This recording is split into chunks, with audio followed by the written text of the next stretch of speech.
Good evening, my friend. Imagine waking up in the US in the year 1900.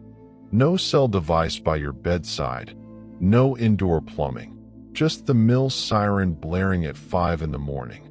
You're barely a teenager, your fingers are still sore from yesterday's labor, and a long day's shift in a fabric factory awaits. This is a glimpse into daily existence during the early 20th century in the States.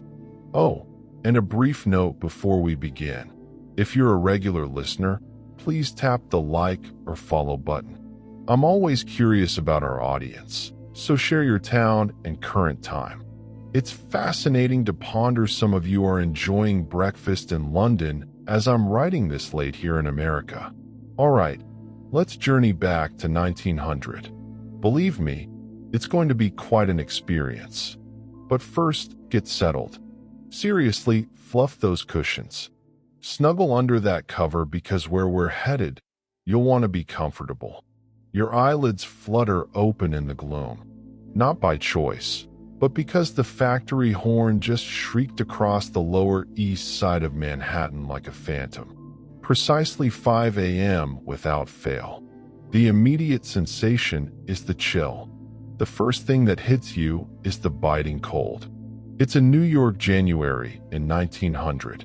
No central heating, no insulation, just you, your two younger siblings, and a thin blanket on a mattress filled with corn husks. They rustle loudly with every little shift, and within a few months, they're nothing but dust. Still, it's better than sleeping on the floor. You're 12 years old. Your name is Yeppy, but at the factory, everyone calls you Joey. Your family came over from Italy a few years ago for the American dream, or so they said. Your little brother, Marco, is pressed against your back, trying to steal your warmth. He's 9, too young for the factory, thankfully. Your sister, Anna, is 7, curled up at your feet like a kitten. The three of you share this one bed. Your parents have another one on the other side of the room. A room is a generous term for this box, no more than 10 by 12 feet. It has a single window facing a brick wall just 6 inches away. Your whole family lives, eats, and exists in this tiny space. Next, you're hit with the smell, and it's a complicated one. There's the damp smell of mildew from the walls, which never truly dry. There's the reek of the chamber pot in the corner, which won't be emptied until someone hauls it 4 flights down to the privy in the courtyard. There's the scent of unwashed bodies because bathing means lugging water up those same stairs, heating it on the stove if you have any coal, and even then, you're just shifting the grime around. But mostly, it's the smell of too many people crammed into too small a space. The Kowalskis upstairs with their 6 kids, the O'Briens next door with their 5, the Goldsteins down the hall with their 8. This 5-story walk-up on Orchard Street houses maybe 40 families, 200 people, with only 4 toilets. You sit up carefully, trying not to stir Marco and Anna. The husks crackle. Your mother is already awake. You can hear her in the darkness, the scrape of a match lighting a kerosene lamp. The small flame illuminates her face for a moment. She looks much older than her 32 years. This place, this life, it ages you in a hurry. Yeppy, she whispers in Italian. It's time to rise. Your feet touch the floor, and you immediately regret it. The wooden planks are freezing. There's frost on the inside of the window pane. You can actually see your breath in the lamplight. Nothing like your bed in your own time, with its soft sheets and a thermostat set to the perfect temperature. You pull on your work clothes, the same ones as yesterday and the day before. They only get washed on Sunday if there's time, soap, or any energy left after 6 days of labor. Your shirt is more patches than original cloth. Your mother has stitched and restitched it with whatever scraps she could find. Your trousers are too short. You've grown 3 inches this year, but new clothes aren't an option when the whole family earns maybe $12 a week. And that's only if everyone is working, no one is sick, and the factory doesn't cut hours. Your boots, God, your boots. They used to be your father's, and the soles are coming apart from the leather. You've stuffed newspaper inside to cover the holes, but your toes still poke through. In about an hour, when you're walking through the slush and horse manure of the streets, your feet will be soaked, and they'll stay that way for the next 14 hours. Your mother hands you breakfast, a hard heel of bread, and a metal cup of something that might charitably be called coffee. It's mostly chicory and hot water, but it's warm, and that's all that matters. You dunk the bread to soften it. Your back teeth ache. There's no dentist for people like you. When teeth go bad, you endure the pain until you can't. Then you find someone with pliers. Is Papa gone already? You ask, even though you know the answer. An hour ago, your mother says. Your father works at the docks unloading ships. He leaves at 4 a.m. to be first in line for a day's work. Some days he gets picked, some days he doesn't. When he doesn't, he comes home with empty hands and empty eyes. You gulp down the warm liquid, kiss your mother's cheek. She smells of kerosene and exhaustion. Be careful, she says, as she does every morning.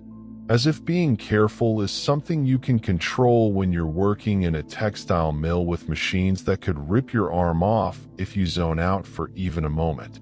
You're at the door when Anna's voice stops you. Joey, she says, peeking at you from the bed. Bring home candy. You force a smile. Sure, Piccolina. Candy. There hasn't been candy in months, but lies are free, and sometimes they're all you have to give. The hallway is darker than your apartment. No windows. You feel your way to the stairs by memory, your hand sliding along the greasy wall. The Goldstein baby is crying somewhere.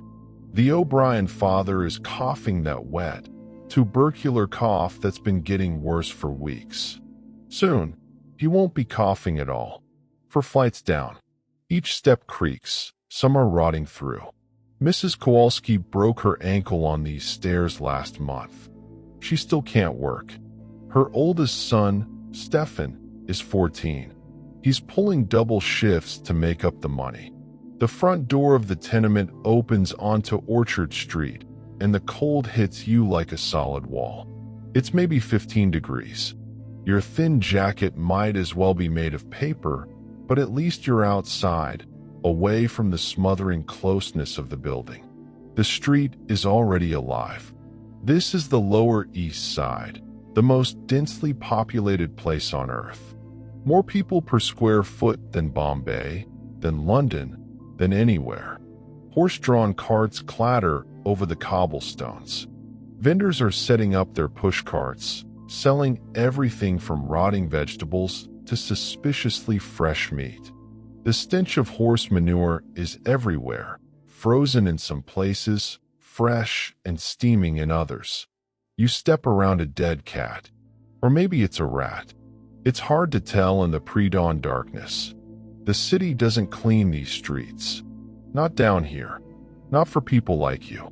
Other kids are emerging from tenements, all heading in the same direction. You recognize their faces, but don't know their names.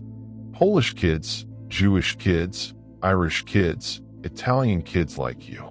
All of you moving like a tide toward the factory districts. You fall into step with Tommy Flanagan from 2 buildings over. He's 13, been working at the mills for 3 years already. His left hand is missing 2 fingers. They got caught in a loom last summer. The company gave him 2 days off, unpaid. Cold enough to freeze the balls off a brass monkey, Tommy says, his breath making clouds in the air. At least we're not in the coal mines, you reply. It's true. Your cousin, Salvatore, is down in Pennsylvania, working the anthracite mines. He's only 11. He spends 12 hours a day in the dark, picking slate from coal. His letters, when he can get someone to write them, describe a special kind of hell. At least you get to see sunlight. Sometimes you pass a newsboy, maybe 8 years old, already hawking papers. Spanish flu spreading in Europe. Roosevelt demands reform. 2 cents. Get your papers. Spanish flu. That's all you need. As if tuberculosis, cholera, and diphtheria weren't enough. Disease spreads through the tenements like wildfire. Last summer, scarlet fever took 3 kids from your building in 1 week. The factory looms ahead, a 5-story brick monster spewing black smoke into the morning sky. The Anderson Textile Mill. You're home for the next 14 hours. 6 days a week, 52 weeks a year. No vacations, no sick days. You stop working, you stop eating. Other kids are gathering at the entrance. Some are as young as 7 or 8, even though that's officially illegal now. The foremen don't check birth certificates. They check if your fingers are small enough to tie the threads, if you're short enough to crawl under the machines, if you're desperate enough to work for $3 a week. You're making $4 now. Veteran wages for a 12-year-old. Your mother tells you to be proud. You're contributing, helping the family survive. But survive for what? To wake up tomorrow and do it all again? To watch your little sister's eyes go dead when she starts working next year? To end up like your father, 40 years old and looking 60, broken by labor that barely keeps you alive? The factory whistle screams again. 5:30. Time to punch the clock. You think about your bed now. Your actual bed in your actual time. Warm, soft, safe. A phone beside it with an alarm you can snooze. A job that probably won't kill you. Laws that say you can't work more than 40 hours without overtime. We won eventually. Kids like Joey, like Tommy with his missing fingers, like all these small bodies walking into the factory in the freezing dawn. They fought and suffered, and some of them died. But they changed things. Child labor laws, safety regulations, the 8-hour workday. But that's all in the future. Right now, it's January 1900, and you're 12 years old, and the factory door is swallowing you whole. The factory's foyer is slightly warmer than outside. You can still see your breath, but at least the wind isn't cutting through your thin jacket. The time clock stands against the wall like a judge. You get in line with the other kids, waiting your turn. The older workers are already inside. They get to punch in first. Adults, teenagers, anyone over 14 is considered a senior staff member. You watch them shuffle past, men and women who look ancient but are probably only in their 30s. The mill ages you, stripping years off your life with every breath of cotton dust, every hour hunched over machinery, every day without sunlight. Move it along, rats. That's Mr. Kowalski, the floor supervisor. No relation to your upstairs neighbors, just another Polish name in a city full of them. He's massive, 6 feet tall, and built like a brick wall. The kind of man who got his job by being crueler than everyone else. His favorite tool is his stick, a 3-foot piece of oak he uses to encourage faster work. You punch your card. 5:31 a.m. 1 minute late. That's a penny off your wages. It doesn't matter that you've been standing in line. It doesn't matter that there's only one time clock for 200 workers. Late is late. The main floor of the mill hits you like walking into a brick wall. The noise is deafening. Hundreds of power looms run at once, all of them clattering, banging, and shrieking. You'll be deaf by 40.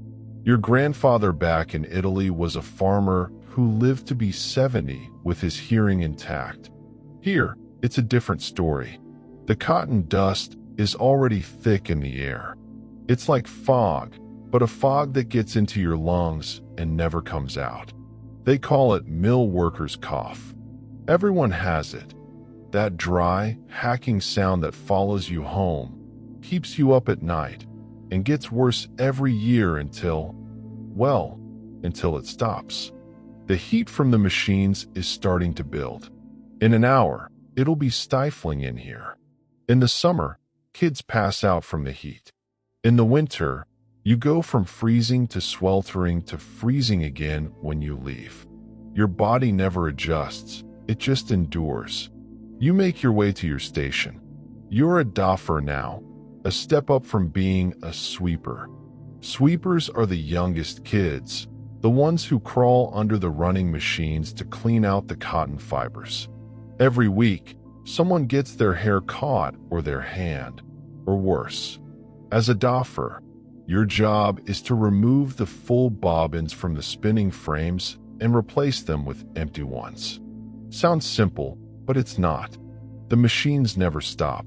You have to dart in, grab the full bobbin, swap it for an empty one, all while the machinery spins at hundreds of rotations per minute. One wrong move, 1 second of distraction, you think about Tommy's missing fingers. Joey, you awake or what? That's Marie, the Irish girl who works the frame next to yours. She's 11 and has been here for 2 years. She has red hair that she keeps tied back tightly ever since she saw Lucy Brennan get scalped when her braids got caught in a gear. Yeah, I'm awake, you say, taking your position.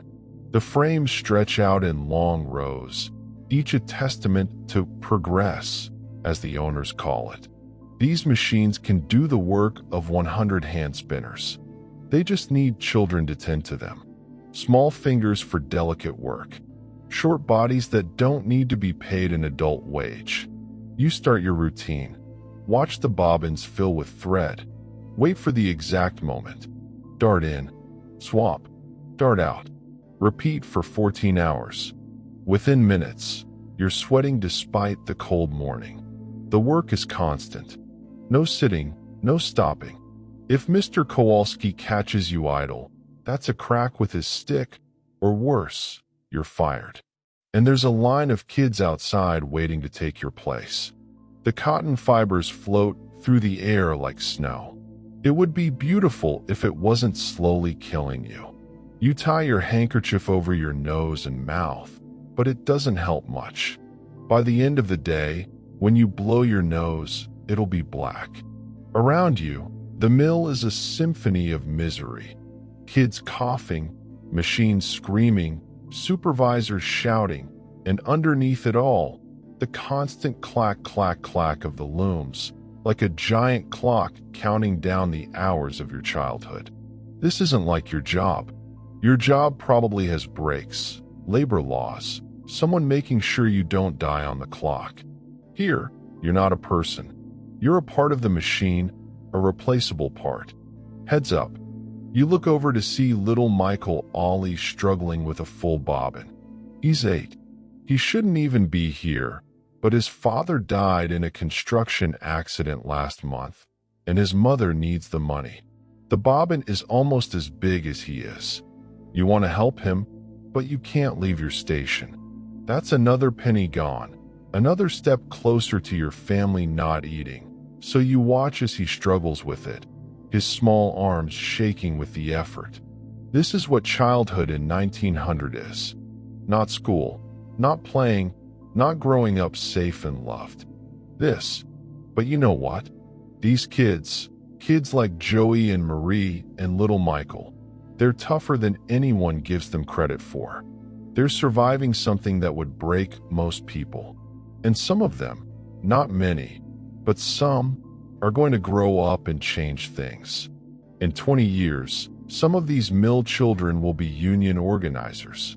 In 30 years, they'll be pushing through Congress the laws that end child labor. In 40 years, they'll be making sure their own children never see the inside of a factory.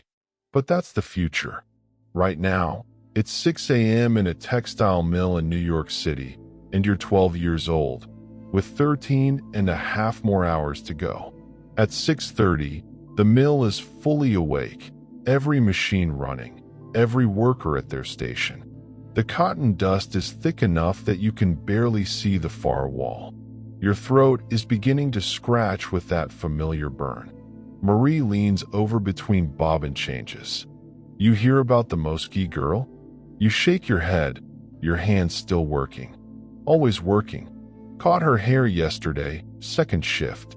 Marie's voice is flat, matter of fact. Pulled half her scalp off before someone hit the emergency stop. The emergency stop, right? The one that takes 4 men and a crowbar to actually engage. The one that costs the company $5 in lost production every minute it's down. The one they only use if someone's actually dying. And sometimes, not even then. She alive, you ask? Yeah, but she ain't coming back. No workers' compensation in 1900. You get hurt, you're done. Your family better hope someone else can work, or it's the poorhouse or worse. At 7 o'clock, your fingers are already raw from the cotton fibers. They feel like tiny needles working their way under your nails, into every cut and scrape. By the end of the day, your hands will be bleeding. They always are. Little Michael Ollie is struggling again. The kid is too small for this job, even by child labor standards. You watch him trying to reach a high bobbin, standing on his tiptoes, wobbling. Then it happens. His sleeve catches. Michael, but your shout is swallowed by the machine noise. The spinning frame begins pulling him in. His eyes go wide with pure terror. Without thinking, you leave your station and dive for him. You grab his other arm and pull as hard as you can. The machine is stronger, but you have desperation on your side. His sleeve tears. Michael falls backward, landing on you. You both hit the floor hard. He's crying, but he has all his parts. That's what counts. What the hell is this? Mr. Kowalski towers over you both, his stick raised. His sleeve got caught, sir. I was just. The stick comes down on your shoulder. Pain explodes down your arm. You left your station. That's 2 pennies, he snarls. And you? He points the stick at Michael. Stop crying, or you're out. Michael chokes back his sobs. He's 8 years old. This is what progress looks like in 1900. This is what's building America into an industrial powerhouse. The tears of 8-year-olds, the blood of 12-year-olds, the broken bodies of anyone too poor to be anywhere else. By 7:30, your shoulder is throbbing, but you keep working. You can't afford to slow down. The bobbins don't care if you're hurt. A new girl starts today. She can't be more than 7. She's with the sweepers, crawling under the machines with a brush and pan. Her mother is working 3 rows over, keeping one eye on her daughter while trying to keep up with her own quota. The girl's name is Sophia. She's from a Greek family, just off the boat. She doesn't speak English yet, but she doesn't need to. The machines speak a universal language: work or starve. You watch her crawl under a running loom, inches from mechanisms that could crush her skull like an egg. Her mother's hands are shaking as she works. The first day is always the hardest. After that, you just go numb. At 8 o'clock, 2.5 hours in with 11.5 to go, your back is screaming. The human body isn't meant to stand in one position for 14 hours, making the same repetitive motions. You're 12. Your spine is still growing. In 10 years, you'll be permanently hunched like half the adult workers here. But hey, at least you're not at your desk job right now complaining about your ergonomic chair. Joey, Marie hisses. Kowalski's coming. You speed up your movements. Look busy. Always look busy. Even when there's nothing to do, find something. Idle hands don't just do the devil's work here. They get you fired. Kowalski stalks past, his stick tapping against his palm. He stops at Sophia's mother, watches her for a moment, then moves on. She exhales. We all do. At 8:30, someone is throwing up. You can hear it over the noise of the machines, which means it's bad. It's probably heat exhaustion, even though it's January. The mills are like ovens, all that machinery generating heat. A Polish boy, maybe 10 years old, is on his hands and knees, heaving. There's nowhere for the sickness to go. Cotton dust eventually makes everyone sick, but for some, it happens faster. Get him out, Kowalski screams, and dock his pay for the cleanup. Two older workers drag the boy toward the door. He won't be back. You can't show weakness here. There are 100 other kids waiting outside who won't throw up on the floor. It's 9 o'clock. Break time, someone shouts. Break time. It's a cruel joke. You get 15 minutes to use the privy, grab a drink, and eat if you brought anything. That's 15 minutes for 200 workers and 4 toilets. The frantic rush for the privies is pure chaos. Kids are literally fighting to get in line. You've learned to hold it. It's smarter to wait for the afternoon break than to waste your entire 15 minutes in line. Instead, you go to the water barrel.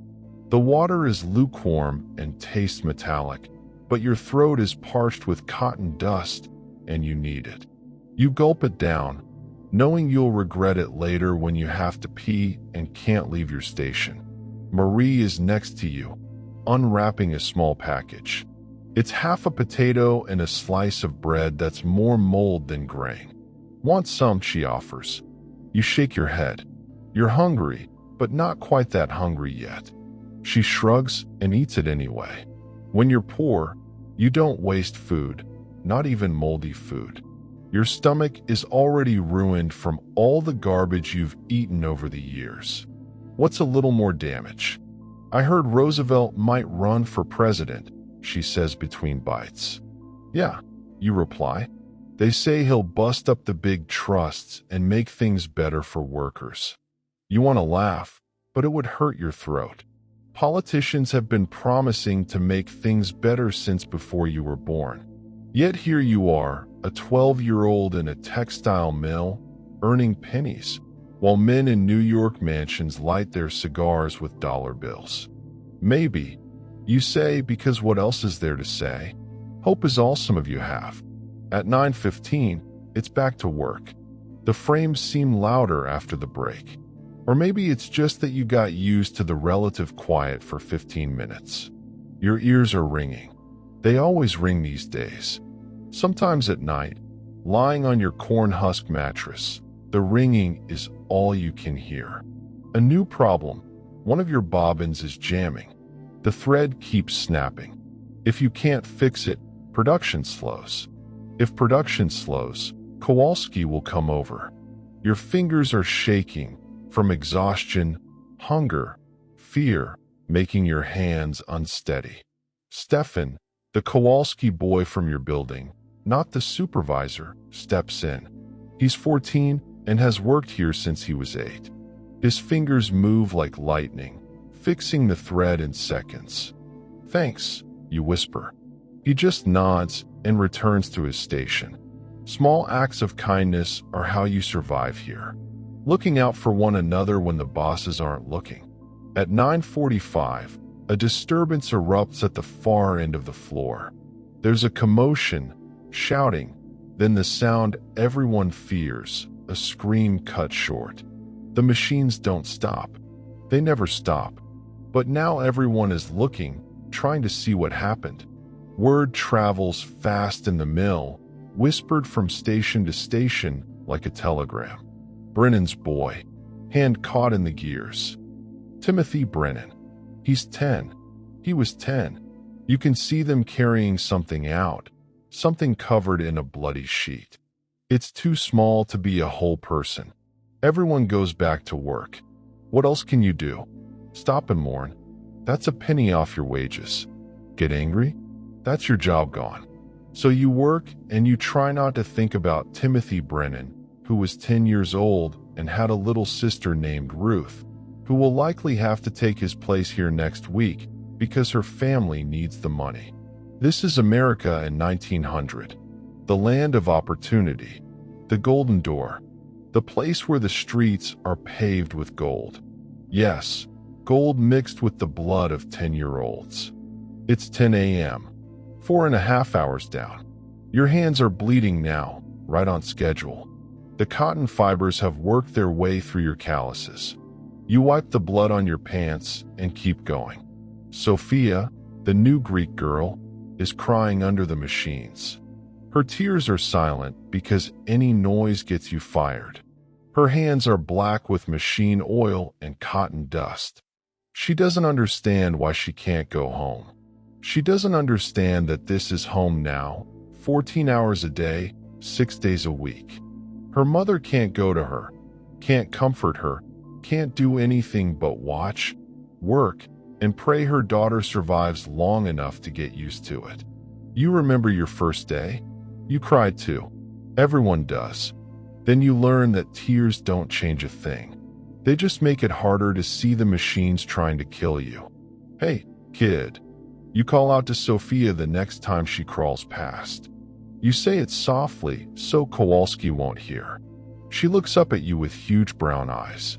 You don't share a language, but you pull out the piece of hard candy you've been saving for 3 weeks, the one you were going to give to Anna. You toss it to her. She catches it, confused. You pretend to put it in your mouth. She understands and pops it in. Her eyes widen. Sugar. It's probably the first sweet thing she's had in months. It's just a piece of candy, but for a second, she almost smiles. Marie saw what you did. That was for your sister. Yeah, you say? I'm an idiot, Joey. Yeah, she replies, but we both know I did the right thing. Because if we don't help each other, if we don't hold on to some scrap of humanity in this hellhole, then we might as well be machines ourselves.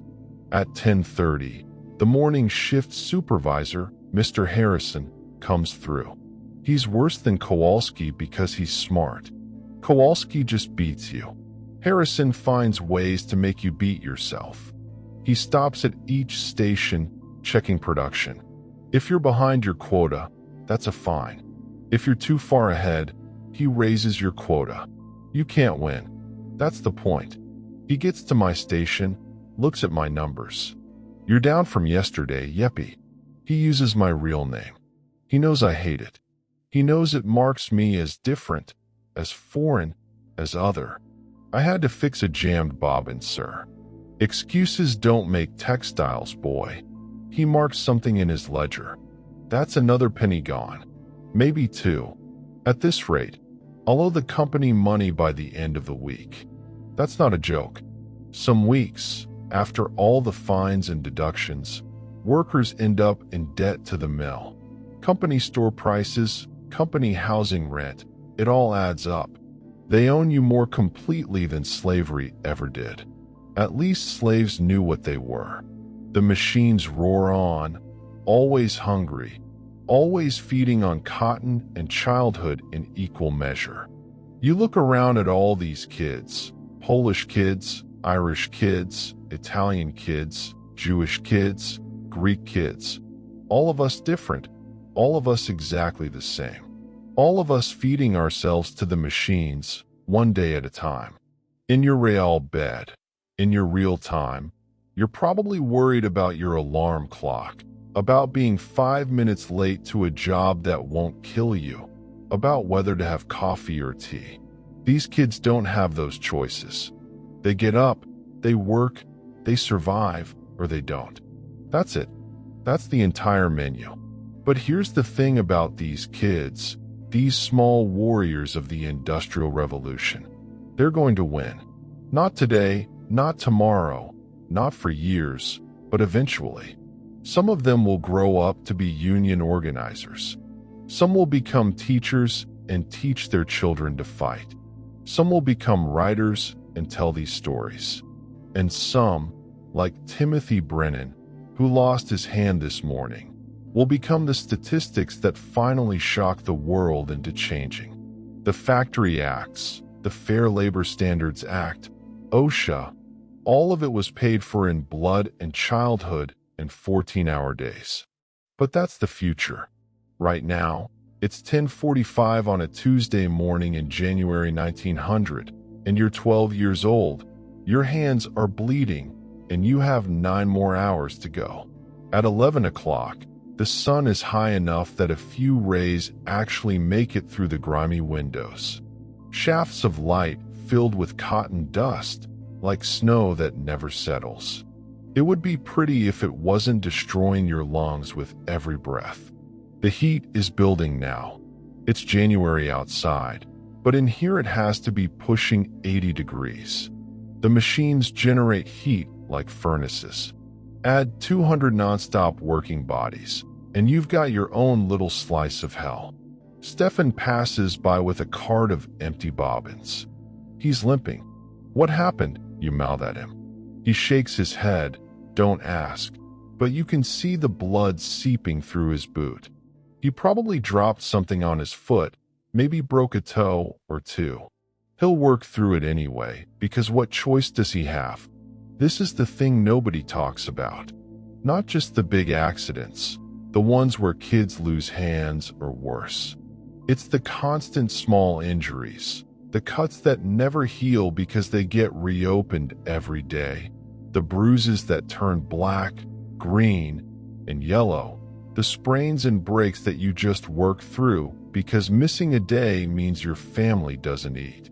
Your body at 12 years old is already a map of industrial America. Scars on your hands from the cotton fibers. A burn on your forearm from when you got too close to a steam pipe. That weird bend in your left pinky from when it got caught in a bobbin and you just yanked it free because stopping to do it properly would have gotten you fired. Marie is singing something under her breath. You can barely hear it over the machines, but it's there. Some Irish song her grandmother taught her. She does this when she's trying not to think about things, like how her older brother Patrick was just drafted to go fight in the Philippines, or how her mother is coughing up blood but won't admit it. Shut it, Mick. That's Anthony Torino, working the frame behind us. He's 15 and thinks he's tough because he's been here for 4 years and still has all his fingers. Marie flips him off when Kowalski isn't looking. Shut it yourself.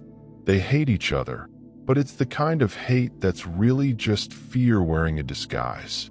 We're all scared of the machines, of the bosses, of ending up like Timothy Brennan this morning. So, we take it out on each other. Irish versus Italian, Polish versus Jewish, as if fighting among ourselves will somehow make us feel like we have some control. We don't. At 11:15, your bladder is screaming. That water you gulped at break was a mistake. But leaving your station means losing money, and you're already down what, for pennies? 5. You've lost count. So you hold it, and you think about your bathroom at home, at your real home in your real time. It probably has 2, maybe 3 bathrooms. Clean, private, a door that locks. Toilet paper that isn't yesterday's newspaper. Here, there are 4 privies for 200 workers. No doors, no privacy, and the smell, Jesus, the smell could knock a horse down. Joey, it's Sophia, the little Greek girl. She's already learned my name. She's standing there with her dustpan, and it's full of something red, blood mixed with cotton fibers. A lot of it. She's looking at me like I should know what to do, like I'm the adult here, but I'm 12. I'm just a kid, too. We're all just kids. Pour it out back, I tell her, miming the motion. With the other waist. She nods and scurries off. Another accident somewhere. Another kid hurt. Another family destroyed. Just a typical Tuesday in the mill. At 11:30, the woman working 3 rows over starts screaming. Not a scream of pain, but a scream of grief, the kind that comes from somewhere deeper than your throat. It's Sophia's mother. Sophia hasn't come back. The woman is trying to leave her station, but Harrison is there, blocking her. You leave, you're fired, he says, as calmly as if he were discussing the weather. She's screaming in Greek, tears streaming down her face, but she goes back to her machine because what else can she do? She has other kids at home. They need to eat. We all keep working. The machines don't care about a missing 7-year-old. The quotas don't care. America's industrial might doesn't care. 10 minutes later, Sophia comes back. She just got lost trying to find the waste area. Just lost. But for 10 minutes, her mother thought she was dead. The woman doesn't even look at her daughter. She can't, because if she stops working to hug her child, they both go hungry. This is family life in industrial America. Parents and children in the same building, sometimes the same room, but they might as well be on different planets. The machines come first, always. At noon, the whistle blows for lunch. Lunch, that's a generous term. You get 20 minutes this time. 20 minutes to fight for the privies, find something to eat, and maybe rest your legs for 30 seconds. You finally get to pee. Sweet relief. The privy is disgusting, but you're past caring. There are worse things than grime and piss, like the feeling in your hands, which has gone from pain to numbness. That's not good. Numbness means nerve damage. It means you're losing feeling. It means you might not notice the next time you're too close to the gears. Outside the mill for the first time since dawn, the cold air hits you like a slap, but it's clean. No cotton dust. You can actually breathe. Groups of kids sit on the frozen ground, eating whatever they brought. Some have nothing. They just sit there, watching others eat. Pride keeps them from begging, but you can see the hunger in their eyes. You have half a piece of bread your mother gave you. It was supposed to last all day, but your stomach is eating itself. You tear off a small piece and make yourself chew slowly, making it last. Tommy Flanagan plops down next to you. His mangled hand is wrapped in a dirty rag. "Heard about Brennan's boy?" he says. "Yeah," you reply. Hand got pulled right into the gears. Took it clean off at the elbow. Jesus. His old man came by, started screaming at Harrison. They had to drag him out.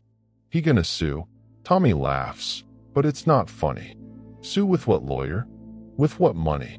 Besides, the kid shouldn't have had his hand there. That's what they'll say. Worker negligence. Worker negligence. A 10-year-old boy loses his arm, and it's his fault for not being careful enough around machines that could kill a grown man. You hear about the strike talk? Tommy lowers his voice. What strike talk? Some of the adults talking about walking out, demanding shorter hours, safety equipment. They're dreaming, maybe. But that place in Chicago, Pullman, workers there actually did it.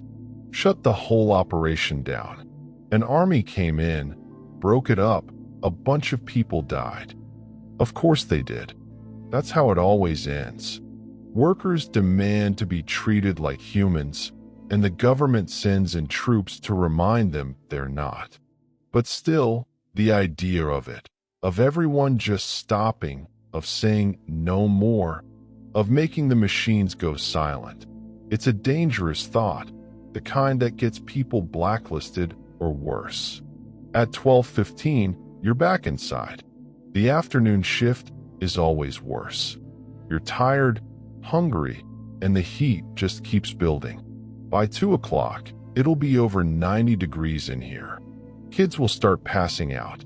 It happens every day in the summer, even in the winter if the machines run hot enough. You take your position. Marie is already there, working, but something is different. Her hands are shaking. You okay? You ask. She doesn't answer. Then you see it. Blood on her skirt. A lot of it. Marie, are you hurt? She shakes her head, won't look at me, and then you understand. She's 13. She's becoming a woman, and she can't leave her station to deal with it. This is what it means to be a girl in the mills. No privacy, no dignity, No acknowledgement that your body has needs beyond being a pair of hands to work the machines. You want to help, but what can you do? You're a 12-year-old boy. You don't even fully understand what's happening to her. And even if you did, there's nothing to be done.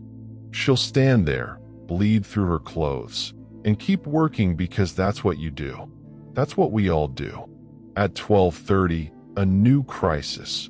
One of the main drive belts upstairs snaps. The whole building shakes when it happens. It sounds like thunder for a second. Just a second. Some of the machines stop. The silence is deafening. You hadn't realized how loud it was until it wasn't. Your ears ring in the quiet. Then Kowalski's voice. Back to work. Mechanics will fix it. But for that moment, that brief moment of silence, you remembered what the world sounds like without machines. Birds, maybe. Wind. Human voices at a normal volume. You had almost forgotten. The mechanics rush upstairs. These are the skilled workers, the ones who actually make decent money. They know how the machines work, how to fix them, how to keep them running. They're like priests in the church of industry. The rest of us are just sacrifices. It's 1 o'clock. You've been here 7.5 hours, with 6.5 to go. Your feet have gone past hurting to that weird place where they're both numb and on fire at the same time. You shift your weight from foot to foot, but it doesn't help. Nothing helps except getting off them, and that's not happening for another 6 hours. A new kid starts this afternoon. They always start kids in the afternoon when they're desperate for workers. This one is maybe 9, skinny as a rail, Polish from the look of him. His mother is with him, talking rapidly to Kowalski in broken English. He's a good boy, strong. He work hard. Kowalski isn't even listening.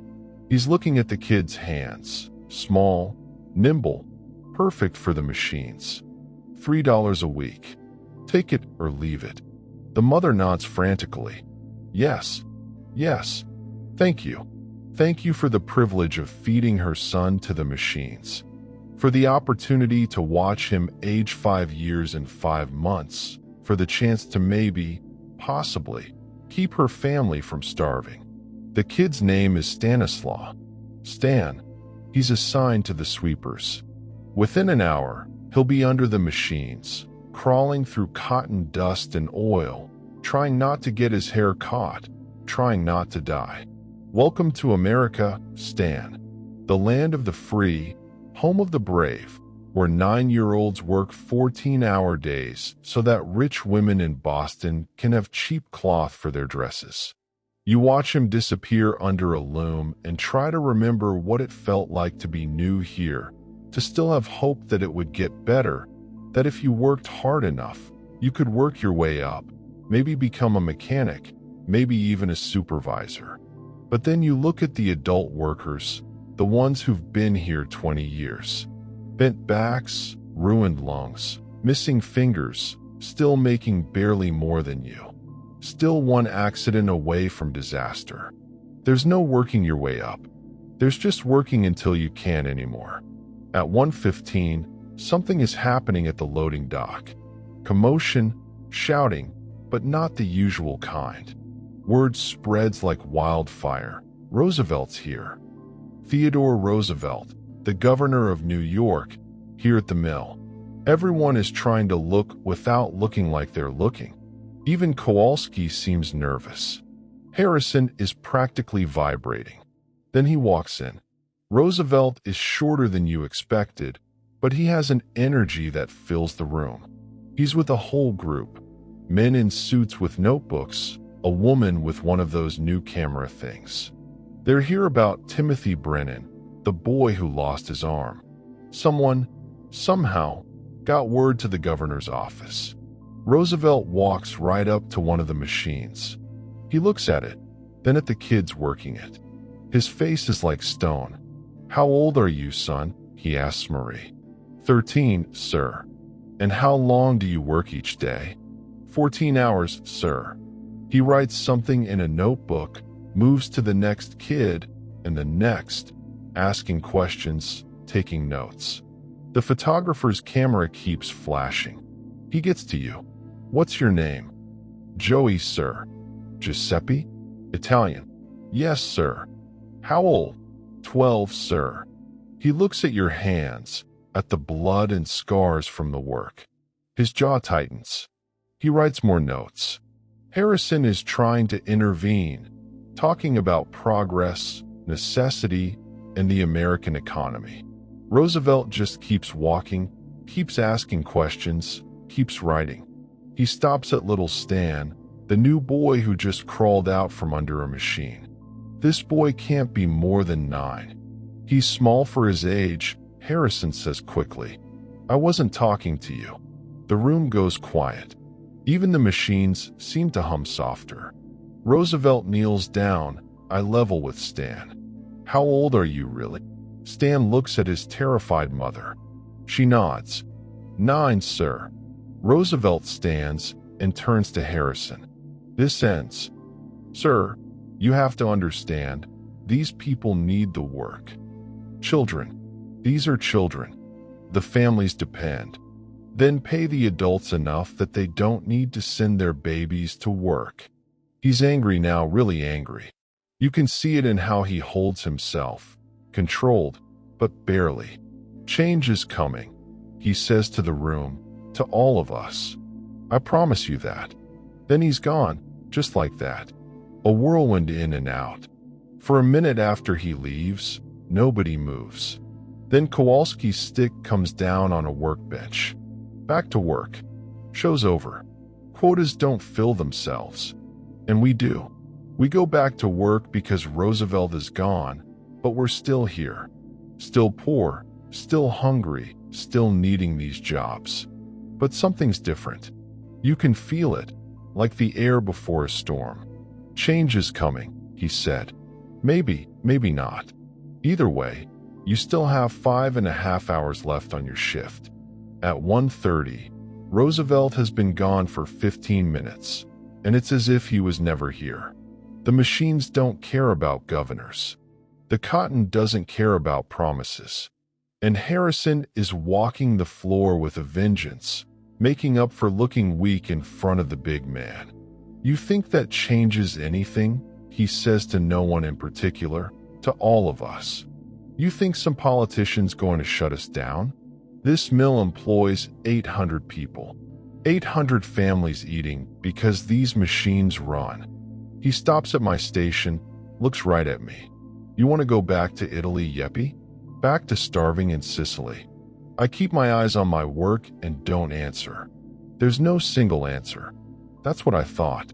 He moves on, but his point is made. We're all trapped. The mill knows it. Harrison knows it. Even Roosevelt probably understands it. You can't just end child labor without ruining half the families in New York. At 2 o'clock, the heat becomes unbearable. It's January outside, but in here, it feels like August in hell. Sweat pours off everyone. The younger kids are swaying on their feet. Then it happens. Little Stan, the new boy, just collapses. 1 second, he's sweeping under a machine. The next, he's face down on the floor. His mother screams, trying to run to him. Stay at your station. Kowalski yells, but she doesn't listen. She sprints to her boy, drags him out from under the machine. He's breathing, but his lips are blue. Heat exhaustion, maybe worse. Get him water, someone says. Get him outside, another person suggests. But his mother just holds him, rocking back and forth, saying something in Polish over and over. A prayer, maybe, or a curse. It's hard to tell the difference sometimes. Harrison appears. You left your station. The woman looks up at him with something in her eyes I've never seen before. Not fear, not anger, something else, something empty. Fire me, she says in clear English. Fire me.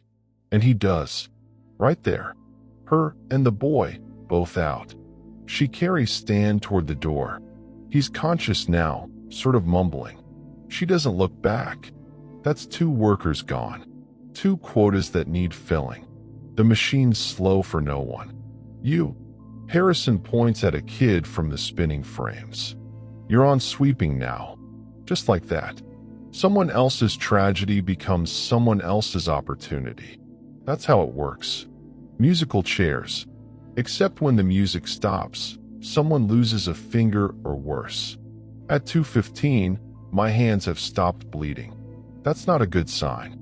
It means the nerve endings are so damaged they're not even responding anymore. I flex my fingers, trying to get some feeling back. Nothing. Marie is having a bad time. The blood is showing through her skirt now. Some of the boys are noticing, making cruel comments. Shut your mouth, Anthony, I tell him. What are you, her boyfriend, he sneers. I'm someone who isn't a complete ass, I reply. He steps toward me, fists raised. He's 15, 3 years older, 30 pounds heavier. Boys, Kowalski's stick comes down between us. Fight on your own time. Company time is for work. Anthony backs off, but he gives me a look. This isn't over. Great. Like I needed another problem. At 2:30, the girl at the end of our row starts laughing. Not regular laughter. The kind that means something's broken inside. Her name is Catherine. She's been here for 4 years. She's 14 now, but looks 40. The mill does that. It ages you in dog years. She's just standing there, laughing at her machine, at the cotton, at nothing. Catherine, Marie whispers. Catherine, stop. But she doesn't. She laughs harder, tears streaming down her face.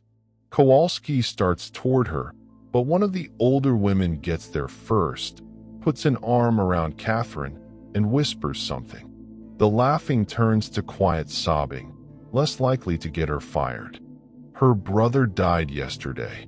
The woman explains to Kowalski. Consumption. For 1 second, Kowalski actually pauses. For 1 second, he's almost human. 5 minutes, he says. Then back to work.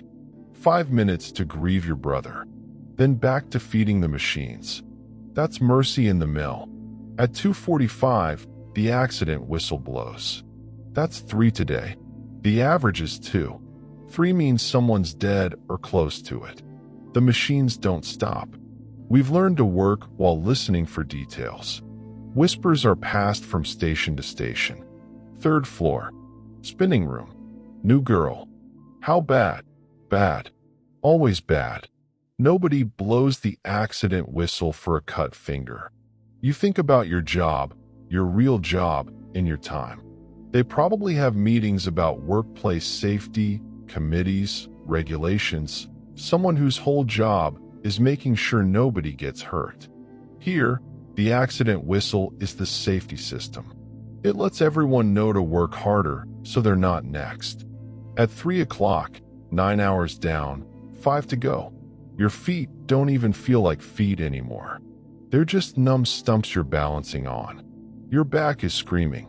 Your hands are numb. Your throat is raw from the cotton dust. This is the wall. Every day around 3, you hit it. The wall where your body says no more. Where every instinct screams to just sit down, just for a minute, just to rest, but you can't. You know what happens to kids who sit down? They don't get back up. Not as workers, anyway. So you push through.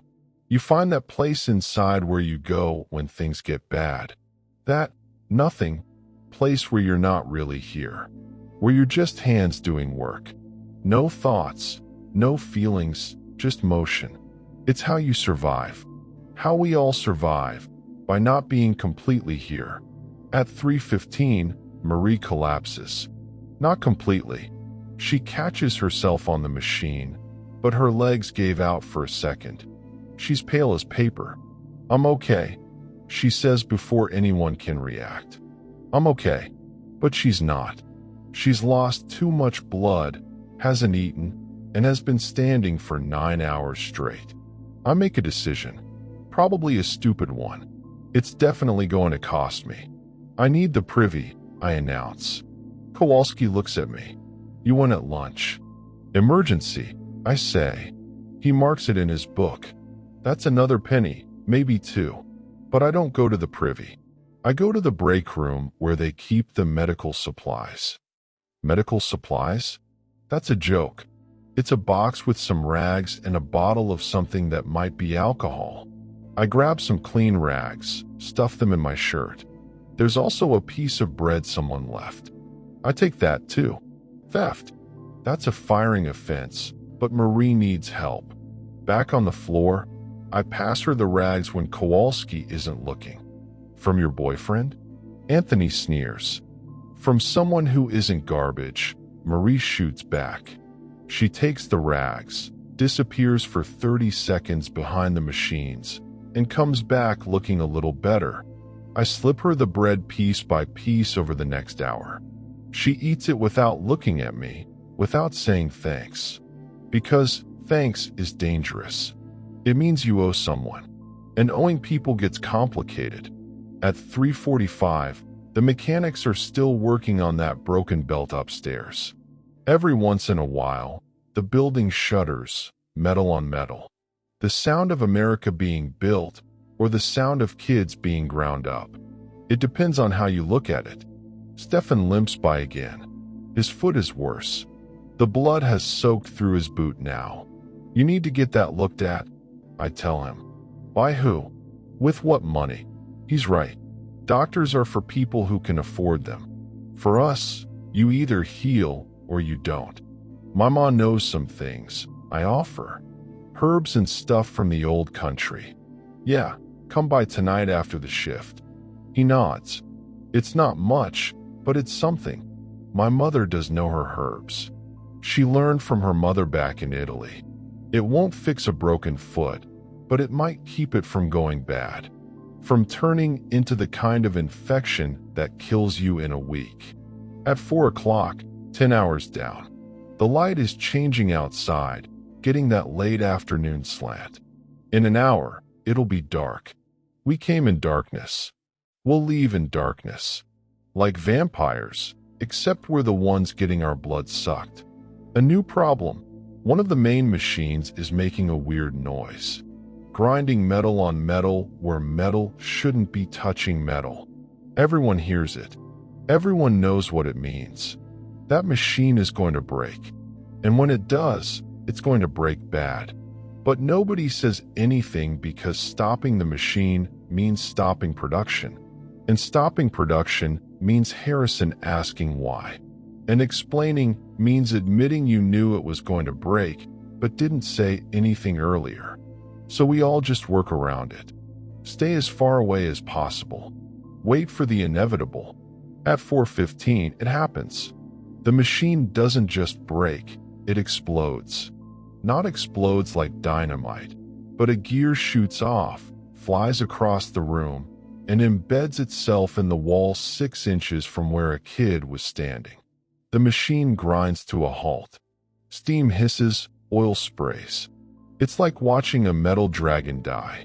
Harrison is there in seconds. Who was working this station? Nobody answers.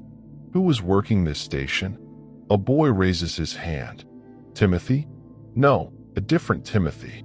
Not the one who lost his arm. This one is maybe 11, Irish, a quiet kid. You didn't notice anything wrong? No, sir. Nothing. This machine just spontaneously destroyed itself. I don't know, sir. Harrison's face is purple. This is going to cost the company hundreds of dollars, maybe thousands. Someone has to pay. You're done. Get out. Sir, please. I need. Timothy leaves. Another kid without a job. Another family that won't eat tonight. The rest of us keep working. The broken machine sits there like a corpse, oil pooling around it like blood, a reminder of what happens when things go wrong, even when it's not your fault.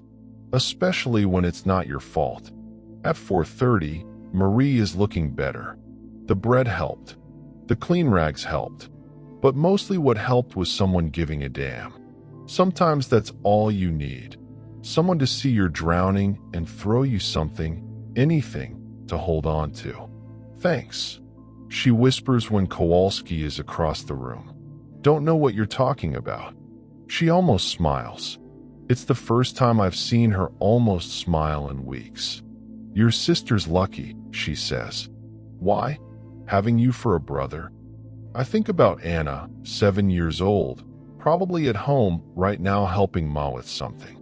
In a year, maybe 2, she'll be here, standing where Marie is standing, bleeding where Marie is bleeding. Unless something changes. Unless Roosevelt meant what he said. Unless hell freezes over. At 4:45, the afternoon shift kids are starting to show up. Fresh faces, fresh energy. They'll work until midnight, then drag themselves home to sleep for a few hours before doing it all again. Some of them are tiny, 6, 7 years old, officially illegal. But who's checking? Who's enforcing? The factory inspectors come maybe once a year, and Harrison always knows in advance. He hides the youngest kids that day, gives everyone an extra 5-minute break, and makes it look almost humane. One of the new kids is crying. His mother is trying to explain something to Kowalski, but her English is basically non-existent. Russian, maybe, or Ukrainian. The kid doesn't want to go. He's clinging to his mother's skirt. She pries his fingers off, pushes him toward Kowalski, and walks away without looking back. The kid stands there sobbing, maybe 6 or 7 years old. First day? I remember my first day. The terror of it. The noise that made you want to cover your ears. The smell that made you gag. The adults who looked at you like you were just another piece of equipment. Hey, I call to the kid. He looks at me, snot running down his face. I pull out my handkerchief, the one I used to cover my face from the cotton dust. I toss it to him. He catches it, confused. I'm wiping his nose. He does. He looks a little less pathetic. It's nothing. A dirty handkerchief. But when you're 6 and your mother just left you in hell, nothing can be something. At 5 o'clock, 11 hours down, 3 to go. The sun is setting outside. You can tell because the little bit of light that makes it through the windows is turning orange. It would be pretty if you could see it. If you weren't trapped in here with the noise and the dust and the smell of machine oil and desperation. Your whole body is shutting down now. You're making mistakes, dropping bobbins, missing changes. Everyone is. This is when accidents happen. When you're too tired to be careful, when your reflexes are too slow, when the machines win. Stay sharp, Marie says to me, to herself, to anyone listening. Stay sharp, as if that's a choice, as if we can just decide not to be exhausted. But we try. We pinch ourselves, splash water on our faces when Kowalski isn't looking, and sing songs in our heads. Anything to make it to 7 o'clock. At 5:15, the machines sound different now. Or maybe it's just your ears giving up after 11 hours of constant noise. Everything sounds like it's underwater, muffled, far away. Anthony has been glaring at me since the almost fight. He's waiting, biding his time. After the shift, probably, when Kowalski can't stop it. When it's just kids being kids, not workers disrupting production. Fine, let him come. I'm too tired to be scared. The new Russian kid has stopped crying. At least someone put him with the sweepers. He's under the machines now, probably wondering what he did to deserve this. What any of us did. Joey. Stefan is beside me. His face is gray. The foot is bad. Really bad now. Can't make it to your place tonight, he says. Can barely walk. I'll bring my ma to you. He shakes his head. She won't come to our building. Nobody goes there after dark. He's right. His building is in 5 points, even worse than ours. The kind of place where people disappear and nobody asks questions. Then what? He shrugs. That's it. That's his plan. Shrug and hope his foot doesn't rot off. This is healthcare in 1900. This is what happens when you're too poor to matter. At 5:30, Harrison is making his rounds again, checking quotas. He stops at each station, making notes. Some kids speed up when they see him coming, trying to look productive, trying to avoid the fine. But speeding up when you're this tired is dangerous. A Polish girl 3 rows over learns this the hard way. She's trying to change bobbins fast, to show Harrison she's working hard. Her sleeve catches. The scream starts high and sharp, then cuts off as the machine pulls her in. Everything stops, even the machines. Someone actually hits the emergency stop, the real one. She's trapped, her arm twisted at an impossible angle. She's conscious, which is worse. Conscious means she feels everything. 2 mechanics rush over with tools. They have to partially dismantle the machine to get her out. It takes 5 minutes. 5 minutes of her whimpering, trying not to scream, trying to be brave. When they finally free her, her arm is mangled, bones showing through skin, blood everywhere. Her mother works here, too. She runs over, holds her daughter, and says something in Polish that sounds like a prayer and a curse mixed together. Harrison is there with his ledger. "She's done here," he says, like he's talking about a broken machine part. "Clear her out. She needs a doctor," her mother cries. "Then take her to one." "With what money?" Harrison doesn't answer. He doesn't need to. We all know the answer. There is no money.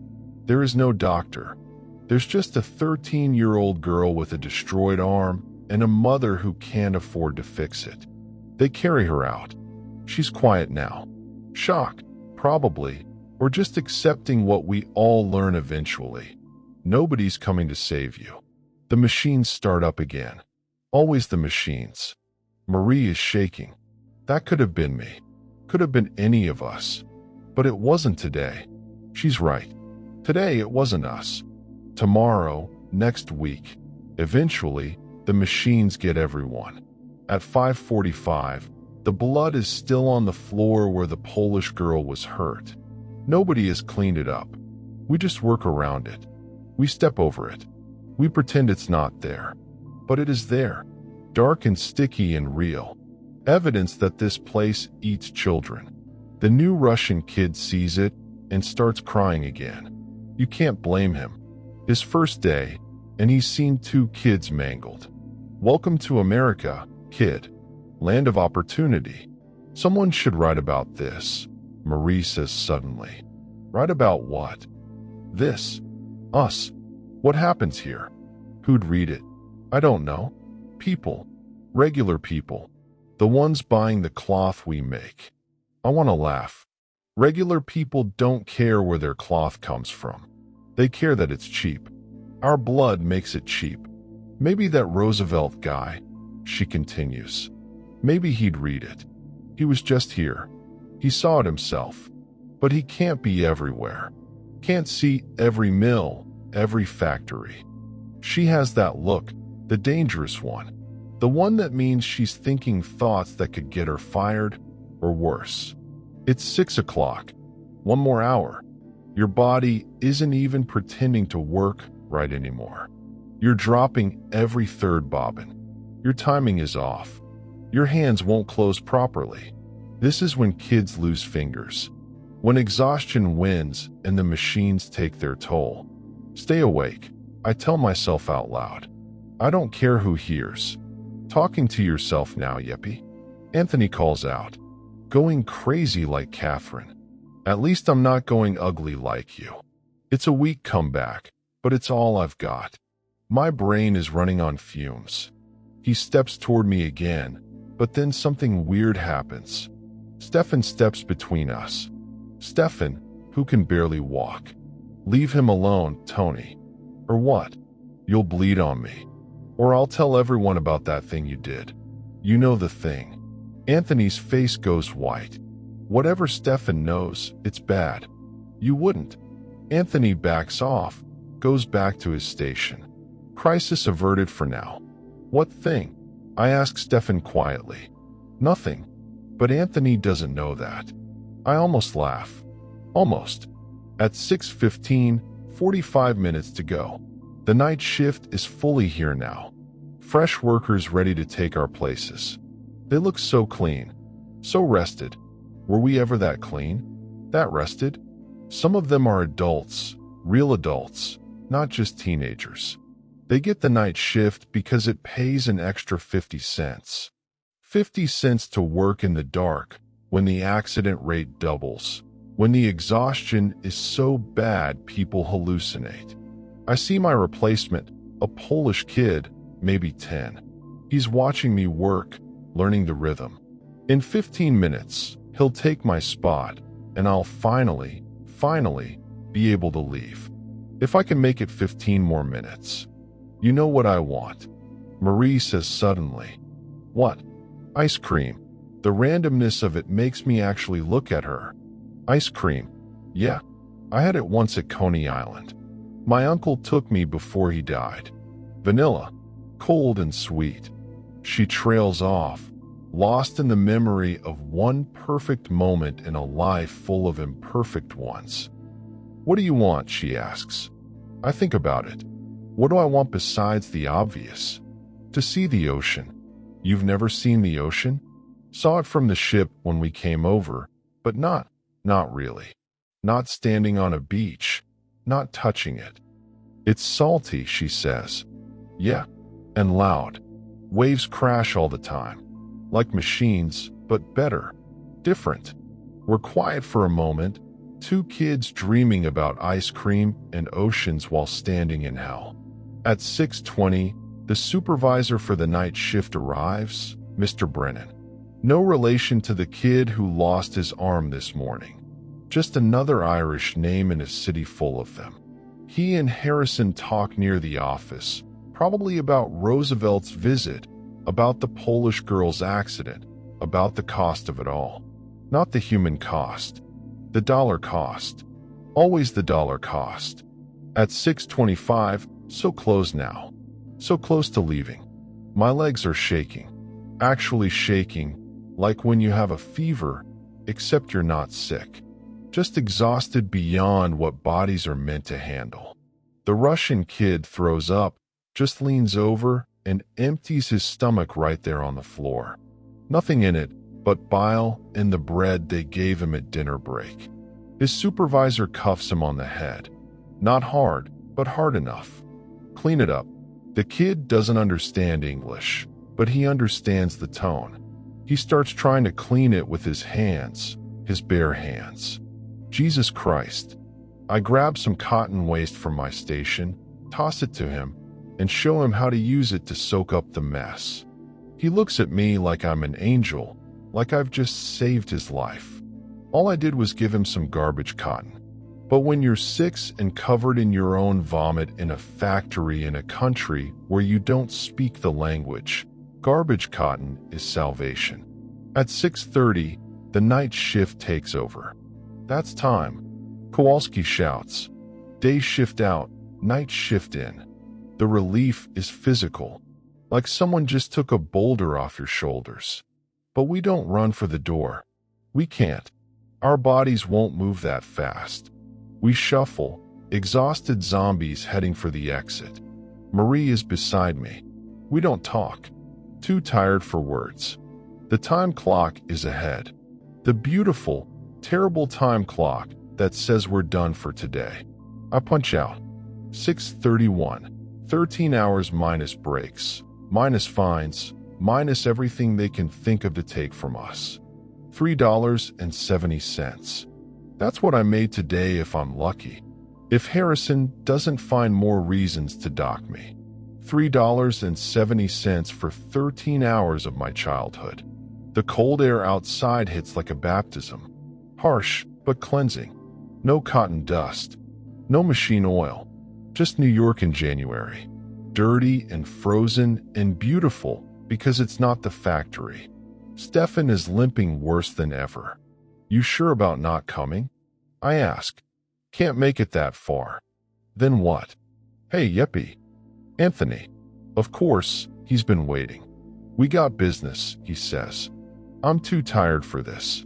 Too tired to fight. Too tired to run. Too tired to care. Anthony, please. Not tonight. You made me look stupid in there. You don't need my help for that. Wrong thing to say. His fist connects with my stomach. I double over, gasping. But then Marie is there, and Stefan, and 2 other kids I don't even know. Touch him again, and we all jump you. Marie says, matter-of-factly, like she's stating the weather. Anthony looks around. 5 against 1. Even he's not that stupid. This isn't over. Yeah, it is, Stefan says. It's over because we're all too damn tired for this. Go home, Tony. Go home and sleep, and tomorrow we'll all pretend to hate each other again. But tonight we're just trying to survive. Anthony looks at each of us. Something in his face changes. The anger drains out, replaced by something else. Exhaustion, just like the rest of us. He walks away without another word. Thanks, I tell the others. Marie shrugs. We look out for each other when we can. They drift away, different directions, different tenements, different hells to go home to. I start walking. Orchard Street is busy despite the hour, or because of it. Night shift workers heading to factories. Day shift workers dragging themselves home. The city that never sleeps because it can't afford to. My feet know the way home. A good thing because my brain is barely working. 4 blocks, 4 flights of stairs, $4 a week for our 1 room. Everything's 4, except the hours we work. Those are 14. I pass a newsboy, one of the evening editions. Roosevelt promises reform, he's shouting. Says child labor must end. I want to laugh or cry or both. Must end. Sure. When? Next year? Next decade? After how many more Timothys lose their arms? How many more Polish girls get mangled? How many more Russian kids throw up on their first day? Change is coming, Roosevelt said. Maybe, but not tonight. Tonight, I'm going home to my corn husk mattress, to my family crowded in 1 room, to 5 hours of sleep before I do it all again. The tenement door is ahead. Home, such as it is. I think about you in your bed, your real bed, warm, safe, protected by laws we bled for. Laws written in the blood of kids like Timothy Brennan and the Polish girl whose name I never learned. You're welcome, by the way, for the weekend, for the 8-hour day, for the childhood you got to have. We paid for it. Kids like me and Marie and Stefan and even Anthony. Paid in fingers and arms and years of our lives. Paid so you could lie there in comfort and listen to stories about how bad it used to be. How bad it was today? January something, 1900, when I was 12 and worked 13 hours and made $3.70 if I was lucky. The door to my building is right there. 5 more minutes, and I'll be home, eating whatever Mom managed to make, seeing Anna and Marco, falling onto our mattress, and trying not to think about tomorrow. Because tomorrow I'll do it again and again and again until something changes or until I break, whichever comes first. The hallway of my tenement is pitch black. No windows, no gas lamps, just the smell of too many people and not enough air. I feel my way up the stairs by memory and sound. Mrs. O'Brien's baby crying on the 2nd floor. Mr. Goldstein's cough on the 3rd. The Kowalski kids fighting on the 4th. My legs barely make it up the steps. Each one feels like climbing a mountain. 13 hours on your feet, and stairs become your enemy. The door to our apartment is cracked open. Ma always leaves it open a little when I'm working. She says it's so I don't have to knock and wake the little ones. But really it's because she can't sleep until she hears me come home safe. Yeppy, it's me, I say to Ma. The relief in her voice kills me every time. Inside, the kerosene lamp makes everything look yellow and old. Marco and Anna are already eating, if you can call it eating. Bread and soup that's mostly water with some cabbage floating in it. Maybe a potato if we're lucky. How was work? Ma asks, the same question every night. Fine. I say, the same answer every night. We both know I'm lying. She saw the blood on my clothes this morning. She'll see new blood tomorrow, but we pretend. It's easier than the truth. Anna jumps up and hugs me around the waist. Joey, did you bring candy? That promise from this morning feels like a year ago. Not tonight, Piccolina. Maybe tomorrow. She doesn't complain. 7 years old, and she already knows not to expect things. That's what poverty does. It teaches you not to hope too hard. I sit down, and Ma puts a bowl in front of me. The soup is thin but hot. After 13 hours of nothing but a piece of bread, it tastes like heaven. Papa, I ask. Working late. Extra shift at the docks. Extra shift means he got picked for night work. Means an extra $1. Means maybe we'll have meat this Sunday. Or maybe not. Maybe the landlord will want his back rent. Maybe someone will get sick and need medicine. Maybe is all we have. Stefan's hurt, I tell Ma. His foot's bad. She nods. I'll make a poultice. You can take it to him. His building's in 5 points. That stops her. 5 points after dark is asking for trouble. But she looks at me, sees something in my face. How bad? Real bad.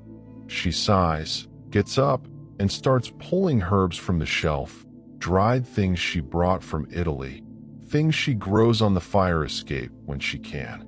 Old country medicine. Sometimes it works, sometimes it doesn't, but it's what we have. There was an accident today, I say. Girl got her arm caught, mangled it pretty bad. Ma crosses herself. She survived. Yeah, but she won't be working anymore. Her family? I shrug. That's the question, isn't it? What happens to families when the workers can't work? Marco looks up from his soup. When do I start working? He's 9. The question isn't if, it's when. Not yet, Ma says firmly. You stay in school. But Joey works. We need the money. You stay in school, she repeats. But we all know it's temporary. Another year, maybe 2. Then Marco will be standing where I stand, bleeding where I bleed. There's a soft, hesitant knock at the door. Ma opens it. It's the new family from down the hall, Russians.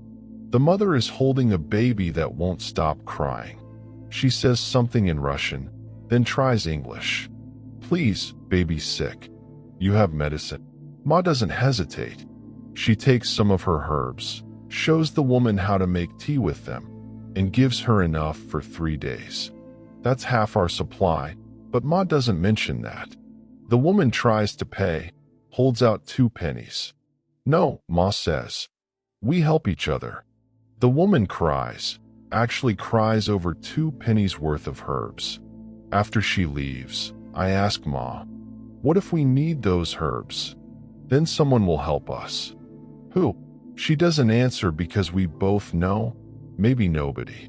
But you help anyway because if you don't, if you stop seeing other people's pain, you become something less than human.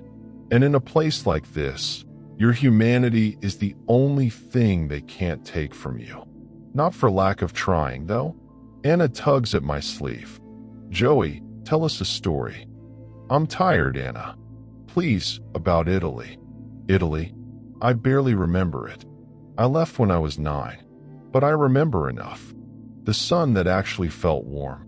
The smell of real food. The sound of people laughing because they were happy, not desperate. Okay, one story. I tell them about the lemon trees behind our house. How you could pick them right off the branch. How the whole air smelled like citrus. How Nona would make lemonade so sweet your teeth hurt. It's mostly lies. We were poor there, too. The lemons were sour. Nona died before we left. But Anna and Marco don't need the truth. They need something beautiful to think about while falling asleep on corn husk mattresses in a tenement that smells like piss and desperation. Why did we leave? Marco asks. The real answer: because we were starving. Because the landowners took everything. Because America promised something better. For opportunity, I say instead. Marco looks around our one room, at the frost on the inside of the window, at the chamber pot in the corner, at our parents' exhausted faces. This is opportunity. It's better than what we had. Is it though? At least in Italy, we starve together as a family. Here, we starve separately in shifts. Someone is shouting in the hallway. Mr. O'Brien, drunk again, his wife pleading with him to be quiet. Then a crash, then silence. Tomorrow, Mrs. O'Brien will have a black eye. She'll say she walked into a door. We'll all pretend to believe her. Time for bed, Ma says. Marco and Anna curl up on their part of the mattress. I'll join them soon, but first I need to take the poultice to Stefan. Be careful, Ma says, handing me the wrapped herbs. Always am. Another lie we both pretend to believe. Outside, the temperature has dropped even more. My thin jacket is useless. The walk to 5 Points is 20 minutes in good weather. Tonight, it'll take 30, maybe 40. The streets are different at night. Darker, meaner. The day workers are inside. The night people are out. Drunks, thieves, women selling themselves for food money. Kids younger than me run in packs, picking pockets. This is the other economy, the one that runs on desperation and darkness. I keep my head down, walk fast, don't make eye contact, don't look like a target, don't look like anything. 5 Points is worse than our neighborhood. If our tenement is hell, 5 Points is hell's basement. The buildings lean against each other like drunks. The streets are more sewage than cobblestone. The smell is indescribable. Stefan's building doesn't have a door, just an opening where a door should be. I climb to the 3rd floor, stepping over people sleeping in the hallway. Or maybe not sleeping. It's hard to tell. Better not to know. Stefan's family has 2 rooms, a luxury by 5 Point standards. His mother answers. She recognizes me from the mill. Joey, what are you doing here? Brought something for Stefan's foot. She lets me in. Stefan is on a mattress that makes ours look fancy. His foot is swollen to twice its size. The color is wrong, purple and green and yellow. Jesus, Stefan. Yeah, it's not great. I unwrap the poultice and show his mother how to apply it. It won't cure him. It might not even help, but it's something. Thanks, Stefan says. Your ma's good people. She tries. His little brothers are watching from the corner, 3 of them, all under 8, all future mill workers. You should get that looked at by a real doctor, I tell him. He laughs. He actually laughs. Sure, I'll just use all that money I don't have. He looks at me. If it goes bad, I know what happens if it goes bad. We both do. Infection, fever, death, or if you're lucky, amputation. One-legged Stefan. Try getting work then. Roosevelt says things are going to change. I offer. Roosevelt says a lot of things. You don't believe him. Stefan shrugs. I believe he means it. But meaning it and doing it are 2 different things. You know how many kids work in New York? Thousands. Tens of thousands. You can't just stop that. The whole city would collapse. He's right. We're the foundation. Everything else is built on us. Child labor is the engine of American industry. Stop the engine, and the whole machine breaks down. Maybe that's what needs to happen. I say, maybe it all needs to break. And then what? We all starve. We're already starving. No, we're almost starving. There's a difference. His mother brings over some bread, hard as a rock, but she's offering it to me. Guest rules. Even in 5 points, especially in 5 points, you share what you have. I take a small piece, pretend to eat it, and palm it for later, for Anna. You better go. I know. The cold air bites at my face. I'm 100 feet from Stefan's building when I hear shouting. A woman screaming. I don't look back. Can't. You can't save everyone. You can barely save yourself. I walk faster, my feet dragging, my mind a blur of fatigue and fear. The tenements loom over me like cliffs. The city is a beast, and we are its food. One more block. The smell of our building, as familiar as the smell of my own skin. The sound of our family. The comfort of the darkness. Home. I'm almost home. I can hear the last words from Stefan's mouth. Almost starving. He's right. We're not starving.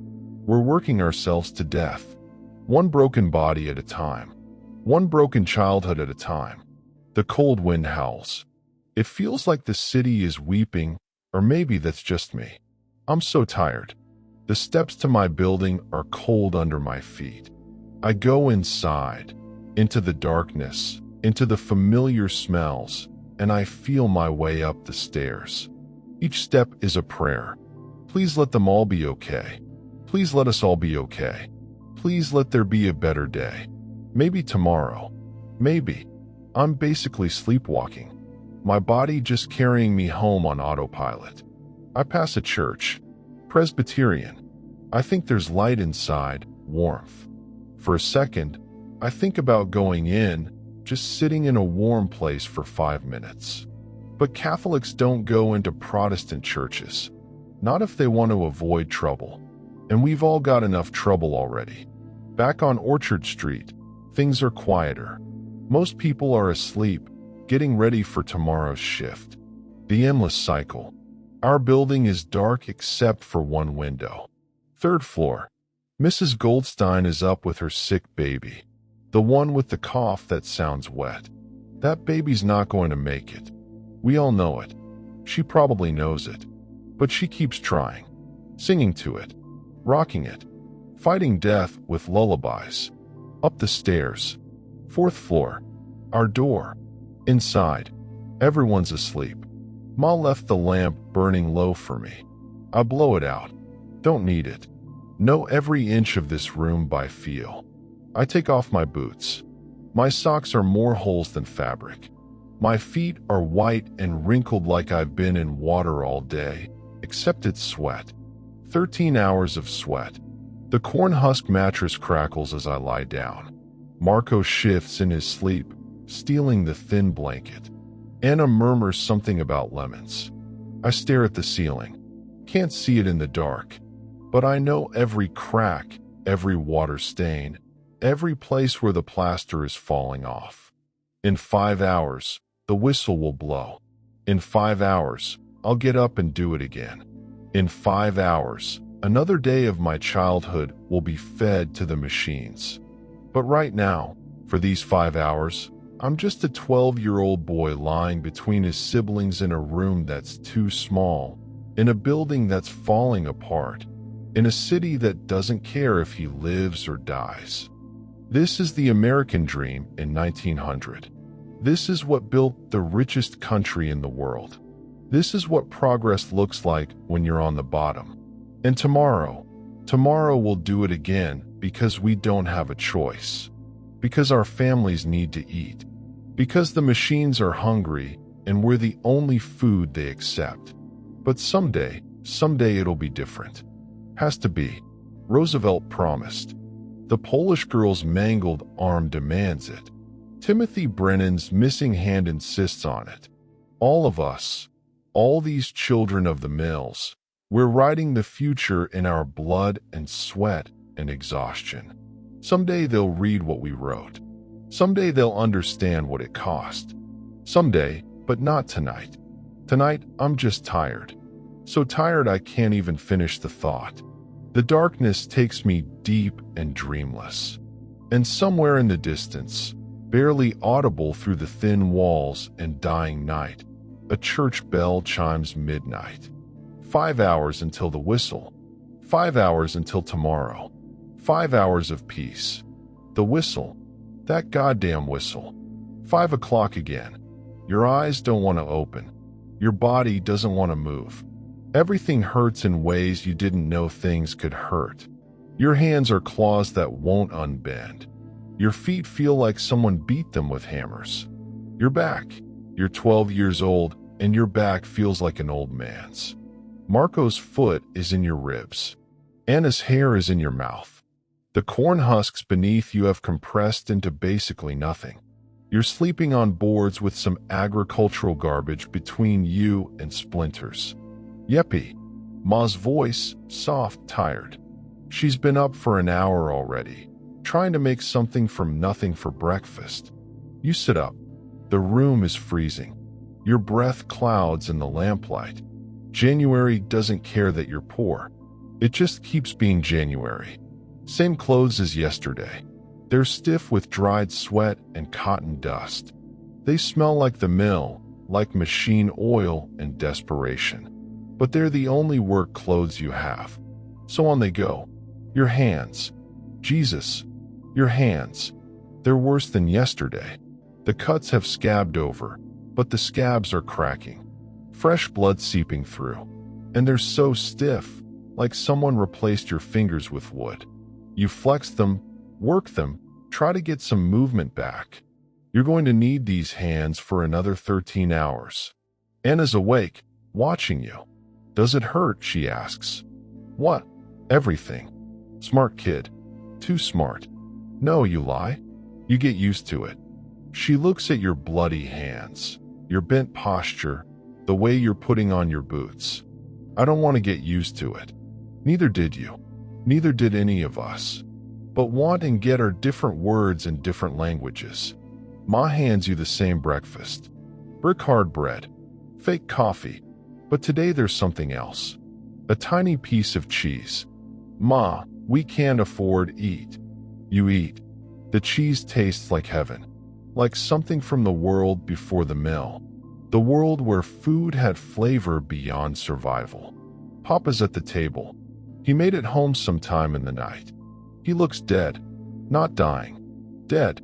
Like someone propped up a corpse and put work clothes on it. How was the docks? You ask. He doesn't answer. Just stares at his coffee. His hands are shaking. Not from cold. From exhaustion so deep it's rewired his nervous system. This is what we're all heading toward. This zombie existence. Working until we're not even human anymore. Just meat that moves. The walk to the mill is the same, but different. Same streets, same faces, same destination. But Stefan's not there. His foot finally won. Marie's walking slower than yesterday. That Polish girl who mangled her arm, her mother's walking alone. Tommy Flanagan falls into step beside me. You hear, he says. Hear what? They're talking strike. They're always talking strike. No, for real this time. The adults, they had a meeting. When? Last night after shift, down at Donnie's. Donnie's is a bar where the Irish workers go. If they're meeting there, they're serious. What are they asking for? 10-hour days, safety equipment, compensation for injuries. I want to laugh. Might as well ask for the moon. The company will never, I know.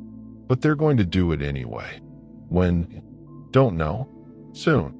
A strike. It'll never work. The company will bring in scabs, probably kids, even younger than us. Or immigrants fresh off the boat who don't know better. And the strikers, they'll get fired, blacklisted. Their families will starve. But still, the idea of it, of everyone just stopping, of saying no more, of making the machines go silent. It's beautiful and terrifying. At the mill, there's a crowd outside, not usual. Something's happening. Harrison's there with a piece of paper. New rules, he shouts. By order of management, he reads. Due to recent disruptions and outside agitation, the following policies are now in effect. 1. Any worker discussing labor organization will be immediately terminated. 2. Any worker participating in work stoppage will be terminated and prosecuted. 3. Quotas are increased by 10% to offset recent losses. The crowd murmurs, angry but quiet, angry but scared. Furthermore, Harrison continues, we've been made aware of certain individuals spreading seditious ideas. These individuals are no longer welcome here. He reads a list of names. Irish names mostly. Union organizers, troublemakers, people who dared to say children shouldn't work 14 hours. That's all. Get to work. We file in, quieter than usual. The message is clear. Shut up and work, or starve. Inside, there's a new sign by the time clock. A grateful worker is a happy worker. Marie sees it and spits. Actually spits on the floor. Grateful for what? She says. The privilege of dying slowly? Careful, I tell her. They're watching. And they are. More supervisors than usual, walking the floors, listening, waiting for someone to say the wrong thing. You punch in. 5:31 again. Always 5:31. That penny docked. Always that penny. At your station, the bobbins are waiting. The cotton is waiting. The machines are waiting. Always hungry. Always feeding. But something's different. The Polish girl's station, where she got mangled yesterday. There's a new girl there, maybe 8. Definitely not legal age. She's terrified. You can see it in how she holds herself. How she flinches every time the machine makes a noise. That's the thing about this place. It doesn't just hurt you physically. It breaks something inside. That part that believes the world makes sense. That adults protect children. That work has dignity. The morning crawls by. Everyone's on edge, waiting for something. The strike, maybe, or another accident, or Roosevelt to walk through the door again. But nothing happens. Just work. Just the endless rhythm of the machines. Around 7, Anthony approaches, but not aggressive. Different. Hey, he says. What do you want? Nothing. Just my brother. He joined up, military. Yeah, going to the Philippines. Sorry. He shrugs. At least he's out of here. And that's the truth. War might be better than this. At least in war you might die a hero. Here you just die tired. Why are you telling me? I ask. Don't know. Figured we're all stuck here together. Might as well not make it worse. Is this Anthony apologizing in his own broken way? Yeah, I say. Okay. He nods and goes back to his station. We're not friends. Never will be. But we're not enemies either. We're just two kids trying to survive the same machine. 8 o'clock, Marie collapses. Not almost. Actually collapses. Hits the floor hard. Everything stops. Even Kowalski hesitates. She's conscious but can't get up. The blood loss from yesterday. The exhaustion. The lack of food. It all caught up. 2 women help her to her feet. She's crying. Not from pain, from shame. From the knowledge that she can't work means she might get fired. I'm okay, she keeps saying. I'm okay, but she's not. We all see it. Kowalski makes a decision that surprises everyone. Take her to the break room. 15 minutes, then back to work. Mercy from Kowalski? No. Practicality. Training a new worker costs time. Cheaper to let Marie rest 15 minutes than replace her. But still, 15 minutes of humanity in 13 hours of hell. I catch her eye as they help her away. Try to tell her without words that it's okay, that nobody thinks less of her, that we all break eventually. 9 o'clock, the new girl at the Polish girls' station gets her hair caught. Not bad, just a small tangle. But she panics, starts pulling, making it worse. Without thinking, I abandon my station. Rush over, grab her hand before she can pull harder. Stop! I tell her. Stop. She doesn't understand English, but she understands my tone. Freezes. I work her hair free carefully. Takes maybe 30 seconds, but those are 30 seconds I'm not at my station. Back to work, Giuseppe. That's 2 pennies, maybe 3. But the girl still has her scalp, so worth it. She looks at me with huge eyes, says something in Polish. I don't understand the words, but I understand the meaning. Thank you. Thank you for seeing me as human. The morning drags. Every minute, an hour. Every hour, a year. The cotton dust is thick. The heat is building. The noise is constant. This is eternity. This is hell. This is progress. 10 o'clock. Break time. Marie's back at her station. Pale but standing. I slip her my bread from this morning.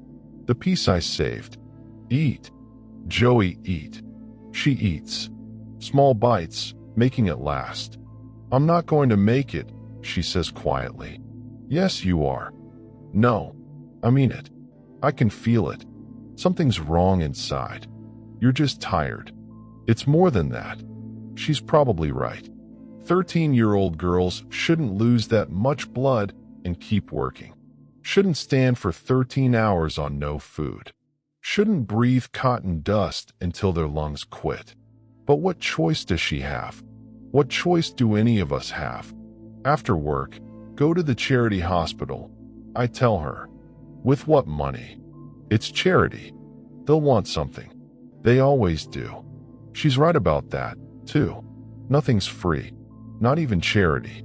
The whistle blows. Back to work. But I'm thinking now about Marie. About Stefan with his rotting foot. About the Polish girl with her mangled arm. About all of us slowly dying for $3 a week. Roosevelt said change was coming. But when? After Marie dies? After Stefan loses his foot? After how many more kids get fed to these machines? The anger builds. Not hot anger. Cold anger. The kind that plans. The kind that waits. The kind that builds until it can't be contained. Maybe that's what the adults feel. Maybe that's why they're planning a strike. Maybe they've finally had enough. Maybe we all have. 11 o'clock, someone's singing. Not Marie. One of the older women. An Irish song, slow and sad. Others join in, quietly, under the machine noise. The supervisors don't stop it. Maybe they don't hear it. Maybe they don't care. But we hear it. All of us kids. And for a minute, just a minute, we're not alone. We're not just individual cogs in the machine. We're people, together. Suffering together, but together. The song ends. The machines continue. But something lingers. Some feeling that maybe, just maybe, we're stronger than they think. The noon whistle blows. 20 minutes to remember we're human. Outside, the cold feels good, clean, real. Groups gather. Whispered conversations. The word spreads. Tomorrow. The strike is tomorrow. You going to join? Tommy asks me. I'm 12. Nobody cares what I do. They care if you work or don't work. He's right. Every hand counts, even 12-year-old hands. My family needs the money. I say, all our families need the money. That's why we're here. And if we strike and get fired, then what? Then maybe things change. Or maybe we starve. We're already starving, Joey.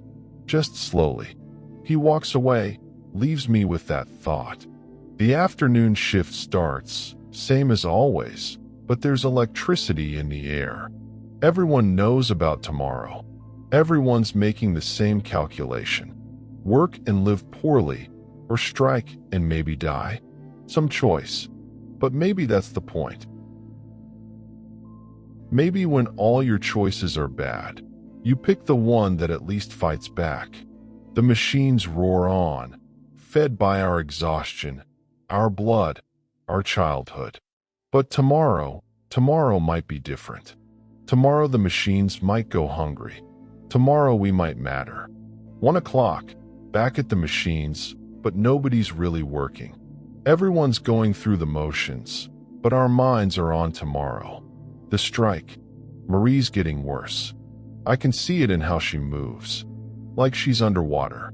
Like every motion takes enormous effort. You should go home, I tell her. And eat what? Pay rent with what? Always the same answer. Always the same trap. The new Polish girl, the one whose hair I freed, she keeps looking at me, finally works up the courage to approach, hands me something wrapped in cloth. It's bread with actual butter on it. I try to give it back. She pushes it toward me, points at herself, then at her hair, then at me. Thank you, she's saying. Thank you for being human. I split it with Marie. We eat it fast before anyone sees, before anyone can take it away. The butter is like a memory of better times.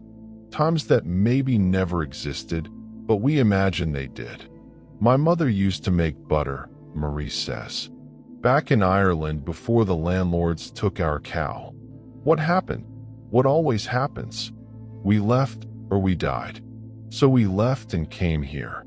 Yeah, traded one kind of dying for another. 2 o'clock.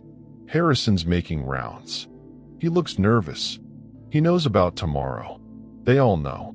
He stops at each station longer than usual. Looking for what? Signs of rebellion. Union pamphlets. Kids who might cause trouble. He stops at mine. Yeppy. Sir. You've been here what? 2 years. Yes, sir. Good worker, steady, reliable. Where's this going? The company values workers like you. Workers who understand their place, who don't cause trouble. Sir, tomorrow we expect you here on time. Working. Yes, sir. Good. Because workers who don't show up tomorrow, they don't show up ever again. Understand? Yes, sir. He moves on. The threat clear. Work tomorrow or never work again. Not just here, anywhere. They have lists. Blacklists. Your name goes on. You never work in New York again. But what kind of life is this anyway? What are we protecting by working? The right to slowly die in a factory instead of quickly die in the streets? 2:30. Word spreads that Stefan's here. He made it in. I see him across the floor. He's working but barely, dragging his foot. Face gray with pain.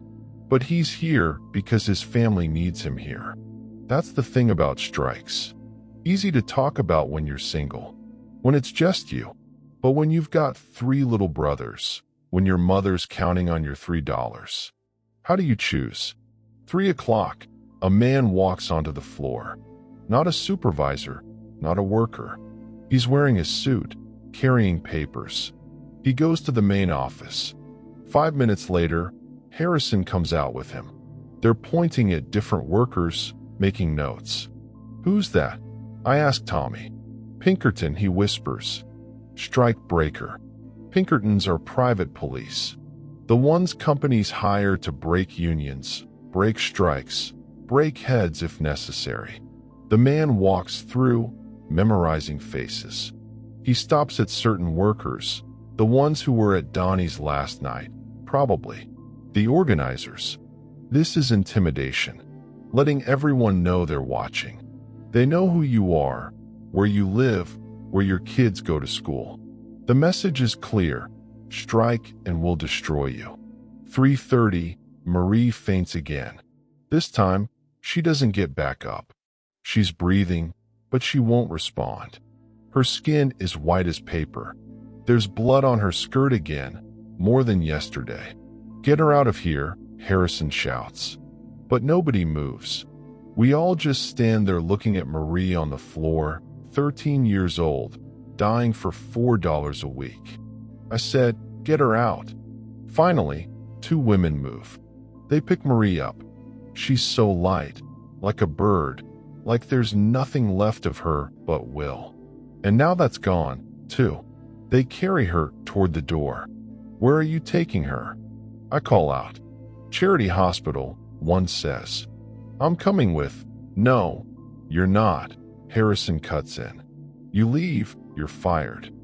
I look at Marie being carried out. Look at Harrison. Look at my station. $3.70. That's what my family needs. That's what keeps us from the street. I go back to my station. I'm a coward. We all are. Watching a 13-year-old girl get carried away, probably to die, and we just keep working. The machines don't care about Marie. The cotton doesn't care. America doesn't care. For a clock, 3 more hours. But I can't do it. Can't stand here and pretend everything's normal. Marie's dying. Stefan can barely walk. That Polish girl's arm is probably infected by now. And tomorrow we're supposed to just show up and do it again. No, the word just appears in my head. Small at first, then bigger. No, Joey, it's the new Polish girl. She's pointing at her machine. Something's wrong with it, making a grinding noise. I should tell her to notify the supervisor. That's the rule. But I remember what happened to the last kid who had a machine break. Instead, I go over. Look at it. There's a gear out of alignment. Easy fix if you know how. I fix it. Takes 2 minutes. She smiles. First time I've seen her smile. She looks like an actual child when she smiles. Not a factory worker. Just a little girl who fixed a problem. That's when it hits me. We're all just children playing at being adults because the real adults failed us. Our parents too broken by their own struggles to protect us. The government too corrupt to care. The companies too greedy to stop. We're children raising ourselves in the worst possible classroom. For 30, the Pinkerton man is back, this time with 2 others. They position themselves around the floor, watching, writing in notebooks, making sure everyone sees them. Tommy leans over. They're scared. Of what? Us. Of tomorrow. Of what happens when the machines stop. They'll just hire others. Maybe. Or maybe not. Maybe there's more of us than them. Maybe we matter more than they want to admit. 5 o'clock, 2 hours left. The sun's going down outside. Another day almost done. Another day of childhood spent. I think about Anna. 2 more years, and she'll be here, standing where I stand. Unless something changes. That's what this is really about. Not us. We're already lost. Already fed to the machines. But the ones coming after us. Anna, Marco, Stefan's little brothers, the Polish girl's siblings she probably has. Maybe we can save them. Maybe that's worth the risk. 5:30. Harrison calls a meeting right there on the floor. Listen up. Management wants me to be clear. Anyone who doesn't show up tomorrow is terminated. Anyone who interferes with workers who do show up is arrested. Anyone who damages company property is prosecuted. What about our damages? Someone shouts from the back. Who said that? Silence. I asked. Who said that? More silence.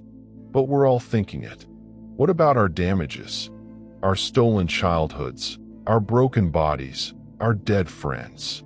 Get back to work. We do, but something's changed. The fear is still there, but there's something else, too. Anger. Real anger. The kind that builds and builds until it explodes. 6 o'clock, 1 hour. Word comes from outside. Marie made it to the hospital. She's alive. For now. That's all we get. Alive for now. Better than dead, I guess. Stefan limps by. His foot is worse. Definitely infected now. He needs a doctor. Real medicine. But he'll be here tomorrow if there's work or standing on the picket line if there's a strike. Either way, that foot's going to kill him eventually. You okay? I ask. Do I look okay? You look like death. Feel worse. The poultice didn't help. It helped. Just not enough. Some things are beyond herbs, you know. Yeah, I know. Some things are beyond everything except money. And we don't have that. 6:15, the whistle will blow soon. Another day done. And tomorrow, Tomorrow, everything changes. Or nothing does. The Pinkerton men are still watching, still writing. They know who's going to strike. They probably know who's going to scab. They know everything except what it feels like to be 12 years old and exhausted and angry and scared all at once. Joey, it's Anthony. What? Tomorrow? You striking? Don't know. Me neither. We stand there. Two kids who fought yesterday, united today by indecision. My old man says striking is stupid. He says we should be grateful for work. Yeah, but he doesn't work here. Doesn't see what we see. What do we see? He gestures at the floor, at the blood stains, at the kids who look like old people, at the machines that never stop eating. This. 6:30, the whistle blows. Day shift out, night shift in. But nobody rushes for the door. We all walk slowly, looking at each other, knowing that tomorrow some of us won't be back. Either because we're striking or because we're scabs. Either way, friendships will end. Bonds will break. Outside, the cold air hits different tonight. Feels like change. Feels like something ending. Groups form on the street. Quiet conversations. Final decisions being made.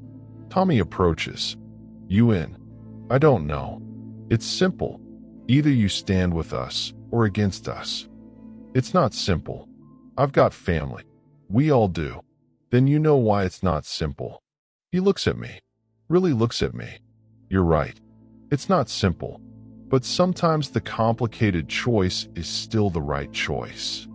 He walks away, joins a group of older workers, Irish mostly, the ones with the most to lose and the least left to lose it. I start walking home, alone for once. No Stefan, no Marie, just me and my thoughts and the weight of tomorrow. The streets are busy, night workers heading in, day workers heading home. The eternal exchange. I pass the newsboy. Roosevelt condemns child labor, he's shouting. Demands congressional action. Congressional action. That's rich. By the time Congress acts, I'll be an old man, if I live that long. At my building, I stop. Look up at our window. The lamp is lit. Ma's waiting. Always waiting. Inside. Climbing the stairs. I make my decision. Not for me. Not even for my family. For Anna. For every Anna who deserves better than 13 hours in a textile mill. I'm striking tomorrow. Inside our apartment, the scene is the same as always. Ma cooking. Papa exhausted. Marco and Anna doing whatever children do when they still get to be children. How was work? Ma asks. Marie's in the hospital. Ma stops stirring. What happened? She collapsed. Lost too much blood. Ma crosses herself. Whispers a prayer. There's going to be a strike, I say. Tomorrow. Papa looks up. First time he's really looked at me in days. You're not joining, he says. Papa, you're not joining. We need the money. We need things to change. Change doesn't feed your sister. Anna's watching us, taking it all in, learning that sometimes adults disagree. Sometimes there's no good answer. If I don't strike, I say slowly, Anna will be in that mill in 2 years, maybe less. And if you do strike, she'll be in the poorhouse next week. He's right. They're both right. That's the trap. Every choice leads to suffering, just different kinds. We eat dinner in silence. The soup's thinner than usual. The bread's harder, but it's food and we're together. And tomorrow that might not be true. After dinner, I sit with Anna and Marco. Tell them stories about Italy, about lemon trees and warm sun and grandmothers who lived past 40. Will we ever go back? Anna asks. No. Will things get better here? I want to lie. Want to tell her yes, absolutely. America is the land of opportunity and dreams come true. I don't know. I say instead. Maybe if we fight for it. Fighting is bad. Marco says, sometimes, but sometimes not fighting is worse. They don't understand. They're too young, but someday they will. Someday they'll have their own impossible choices to make. Later, lying on our corn husk mattress, I stare at the ceiling. Tomorrow, I'm going to stand outside that mill and refuse to work. Tomorrow, I'm going to risk everything for the possibility of something better. Am I brave or stupid? Maybe both. Maybe they're the same thing when you're 12 and angry and tired of watching your friends die. The church bells chime midnight. In 5 hours, the whistle will blow, but I won't answer it. Not tomorrow. Tomorrow, the machines will be hungry, and I won't feed them. Tomorrow, I'll stand with Tommy and Stefan and all the others who've had enough. Tomorrow, we'll find out if we matter. And if we don't, if they break us, if we all end up blacklisted and starving, then at least we tried. At least we said no. At least we were human for one day instead of machines. That's got to count for something. The darkness is soft now. Gentle, not like the harsh dark of morning. This is the darkness of rest, of peace, of finally stopping. I close my eyes. Tomorrow will come soon enough. Tomorrow with its choices and consequences and possibilities. But tonight I'm just a 12-year-old boy, tired, scared, hopeful. Tonight I sleep. And in your bed, in your time, you sleep too. Safe, warm, protected by laws written in the blood of children like me. You're welcome.